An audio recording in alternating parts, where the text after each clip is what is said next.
Chapter 8. The Queen's Croquet-Ground. A large rose tree stood near the entrance of the garden. The roses growing on it were white, but there were 3 gardeners at it, busily painting them red. Alice thought this a very curious thing, and she went nearer to watch them, and just as she came up to them she heard one of them say, "Look out now, 5, don't go splashing paint over me like that." "I couldn't help it," said 5 in a sulky tone. "7 jogged my elbow." On which 7 looked up and said, "That's right, 5, always lay the blame on others." "You'd better not talk," said 5. "I've heard the Queen say only yesterday you deserved to be beheaded." "What for?" said the one who'd spoken first. "That's none of your business, 2, said 7. "Yes, it is his business," said 5, "and I'll tell him. It was for bringing the cook tulip roots instead of onions." 7 flung down his brush, and had just begun, "Well, of all the unjust things," when his eyes chanced to fall upon Alice as she stood watching them, and he checked himself suddenly. The others looked around also, and all of them bowed low. "Would you tell me," said Alice a little timidly, "why you are painting those roses?" 5 and 7 said nothing, but looked at 2. 2 began in a low voice, "Why, the fact is, you see, miss, this here ought to have been a red rose tree, and we put a white one in by mistake, and if the Queen was to find it out, we should have all our heads cut off, you know. So you see, miss, we're doing our best afore she comes to." At this moment 5, who had been anxiously looking across the garden, called out, "The Queen! The Queen!" and the 3 gardeners instantly threw themselves flat upon their faces. There was a sound of many footsteps, and Alice looked around, eager to see the Queen. First came 10 soldiers carrying clubs. These were all shaped like the 3 gardeners, oblong and flat, with their hands and feet at the corners. Next the 10 courtiers. These were ornamented all over with diamonds, and walked 2 and 2, as the soldiers did. After these came the royal children. There were 10 of them, and the little dears came jumping merrily along hand in hand in couples. They were all ornamented with hearts.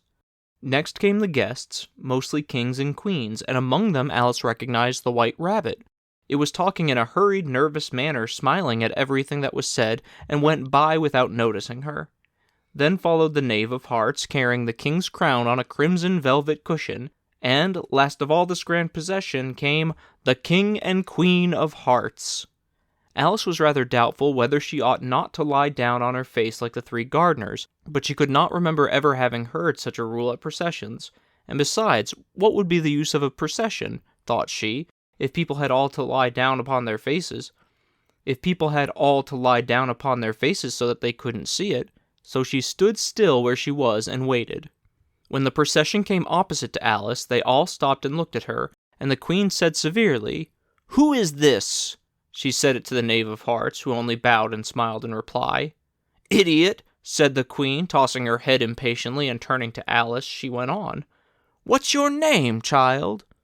"My name is Alice, so please your majesty," said Alice very politely, but she added to herself, "Why, they're only a pack of cards, after all. I needn't be afraid of them." "And who are these?" said the Queen, pointing to the 3 gardeners who were lying round the rose tree. For you see, as they were lying on their faces and the patterns on their back were the same as the rest of the pack, she could not tell whether they were gardeners or soldiers or courtiers or 3 of her own children. "How should I know?" said Alice, surprised at her own courage. "It's no business of mine." The Queen turned crimson with fury, and after glaring at her for a moment like a wild beast, screamed, "Off with her head! Off!"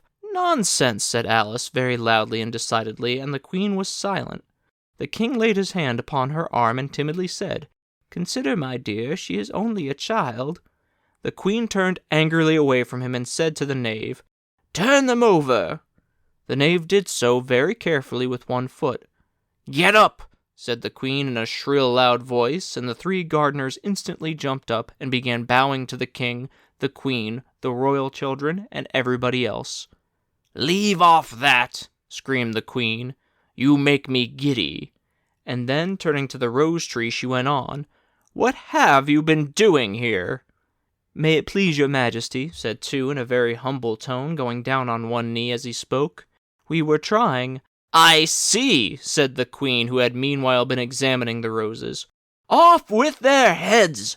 And the procession moved on, 3 of the soldiers remaining behind to execute the unfortunate gardeners who ran to Alice for protection. "You shan't be beheaded," said Alice, as she put them into a large flower pot that stood near. The 3 soldiers wandered about for a minute or two, looking for them, and then quietly marched off after the others. "Are their heads off?" shouted the Queen. "Their heads are gone, if it please your Majesty," the soldier shouted in reply.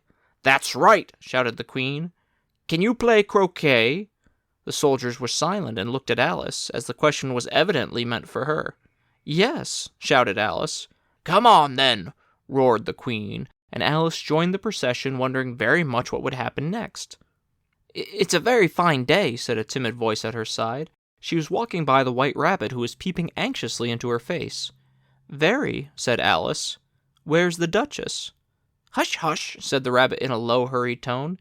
He looked anxiously over his shoulder as he spoke, and then raised himself upon tiptoe, put his mouth close to her ear, and whispered, "She's under sentence of execution." "What for?" said Alice. "Did you say, 'what a pity'?" the Rabbit asked. "No, I didn't," said Alice. "I don't think it's at all a pity. I said, 'what for?'" "She boxed the Queen's ears," the Rabbit began. Alice gave a little scream of laughter. "Oh, hush," the Rabbit whispered in a frightened tone. "The Queen will hear you. You see, she came rather late, and the Queen said—" "Get to your places!" shouted the Queen in a voice of thunder, and people began running about in all directions, tumbling up against each other.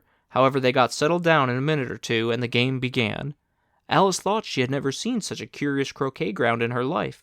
It was all ridges and furrows, and the balls were live hedgehogs, the mallets live flamingos, and the soldiers had to double themselves up and to stand on their hands and feet to make arches. The chief difficulty Alice found at first was in managing her flamingo. She succeeded in getting its body tucked away comfortably enough under her arm, with its legs hanging down, but generally, just as she got its neck nicely straightened out, and was going to give the hedgehog a blow with its head, it would twist itself around and look her in the face, with such a puzzled expression that she could not help bursting out laughing. And when she had got its head down, and was going to begin again, it was very provoking to find that the hedgehog had unrolled itself, and was in the act of crawling away. Besides all this, there was generally a ridge or furrow in the way wherever she wanted to send the hedgehog to, and as the doubled-up soldiers were always getting up and walking off to other parts of the ground, Alice soon came to the conclusion that it was a very difficult game indeed. The players all played at once without waiting for turns, quarreling all the while and fighting for the hedgehogs, and in a very short time the Queen was in a furious passion and went stamping about and shouting, "Off with his head!" or "Off with her head!" about once in a minute. Alice began to feel very uneasy. To be sure, she had not as yet had any dispute with the Queen, but she knew that it might happen any minute. And then, thought she, what would become of me? They're dreadfully fond of beheading people here. The great wonder is that there's anyone left alive. She was looking about for some way of escape and wondering whether she could get away without being seen, when she noticed a curious appearance in the air.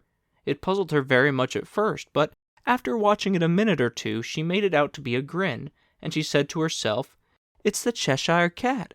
Now I shall have somebody to talk to." "How are you getting on?" said the cat, as soon as there was mouth enough for it to speak with. Alice waited till the eyes appeared, and then nodded.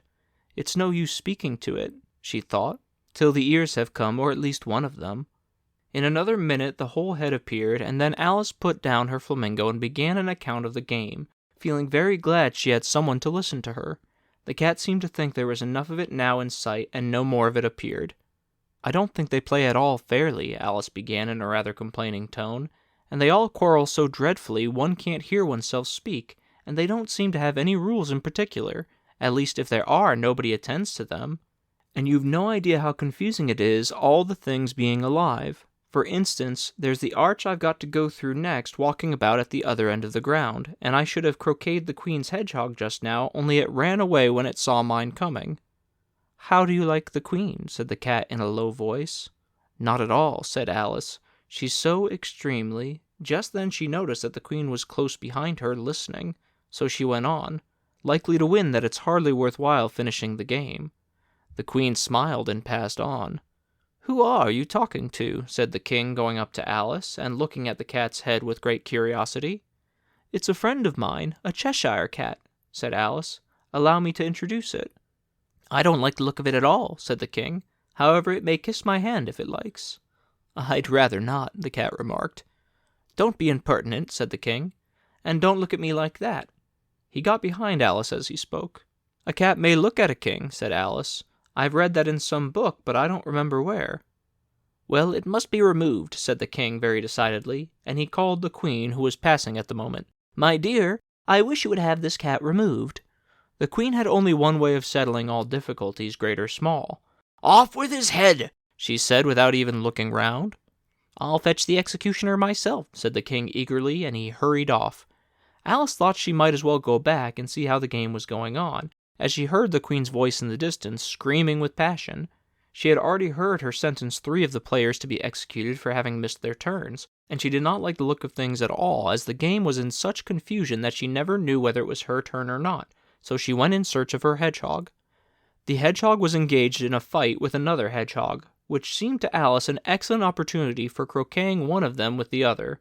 The only difficulty was that her flamingo was gone across to the other side of the garden, where Alice could see it trying in a helpless sort of way to fly up into a tree. By the time she had caught the flamingo and brought it back, the fight was over and both the hedgehogs were out of sight. But it doesn't matter much, thought Alice, as all the arches are gone from this side of the ground. So she tucked it away under her arm that it might not escape again, and went back for a little more conversation with her friend. When she got back to the Cheshire Cat, she was surprised to find quite a large crowd collected round it. There was a dispute going on between the executioner, the king, and the queen, who were all talking at once, while all the rest were quite silent and looked very uncomfortable. The moment Alice appeared, she was appealed to by all 3 to settle the question, and they repeated their arguments to her, though, as they all spoke at once, she found it very hard indeed to make out exactly what they said. The executioner's argument was that you couldn't cut off a head unless there was a body to cut it off from, that he had never had to do such a thing before, and he wasn't going to begin it at his time of life. The king's argument was that anything that had a head could be beheaded, and that you weren't to talk nonsense. The queen's argument was that if something wasn't done about it in less than no time, she'd have everybody executed all round. It was this last remark that had made the whole party look so grave and anxious. Alice could think of nothing else to say but, "It belongs to the Duchess. You'd better ask her about it." "She's in prison," the queen said to the executioner. "Fetch her here." And the executioner went off like an arrow. The cat's head began fading away the moment he was gone, and by the time he had come back with the Duchess, it had entirely disappeared. So the king and the executioner ran wildly up and down looking for it, while the rest of the party went back to the game.